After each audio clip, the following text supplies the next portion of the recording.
ஆக மகாபாரத மலைக்குறவர்களையும் சகுனியையும் பரசுராமனையும் ஒருங்கே குறிக்கும்படி பாபர் மசூதியை ஐயப்ப வழிபாட்டின் அங்கமாக்கியது ஐயப்பனுள் முருகனும் இருக்கிறார் என்ற யதார்த்தத்தால் தான்.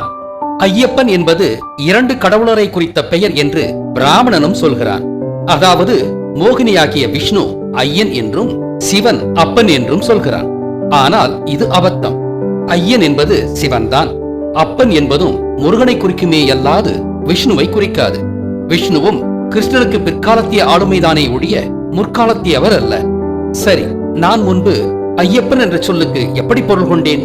குருகுலம் என்பது இப்போது நீங்கள் காணும் காட்சியின்படி முதலில் சிவனால் தொடங்கப்பட்டிருக்கலாம் என்பதாலும், முழுமையான குருகுலத்தை அதற்குரிய வண்ண கோட்பாட்டோடு முருகன் தொடங்கினார் என்பதாலும் இந்த இருவரின் பெயர் கொண்டு கிருஷ்ணன் தாபித்த குருகுலத்திற்கு ஐயன் பிளஸ் அப்பன், ஐயப்பன் குருகுலம் என்று பெயரிடப்பட்டிருக்கலாம் என்று நான் முன்பு கருதினேன். ஆனால் ஐயப்பனுள் முருகனும் உள்ளார் எனும் போது ஐயப்பன் என்ற சொல் ஏன் முருகனையும் கிருஷ்ணனையும் ஒரு சேர குறிப்பதாக இருக்கக்கூடாது? அப்பன் என்பது முருகன்தான். கிருஷ்ணன் ஒரு ஆயர், ஆயன் என்பதை அறிவோம். இவற்றிலிருந்து ஆயன் பிளஸ் அப்பன், ஆயப்பன் என்று இவர்கள் இருவரையும் குறித்த உருவகம் அழைக்கப்பட்டிருக்கலாம் அல்லவா?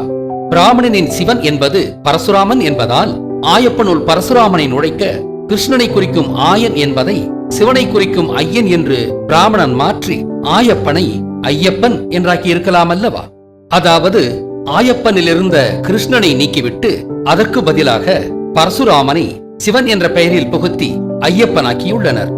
ஆக குந்தியிருக்கும் ஐயனாராகிய முருகனின் காலை கட்டி அவரை சிவலிங்கம் போன்று காட்சியளிக்க வைத்தது அந்த சிவலிங்க வடிவம் பரசுராமனை குறிக்க வேண்டும் என்பதால் தான். ஆக இப்போதுள்ள ஐயப்பனில் பரசுராமனும் முருகனுமே உள்ளனர்.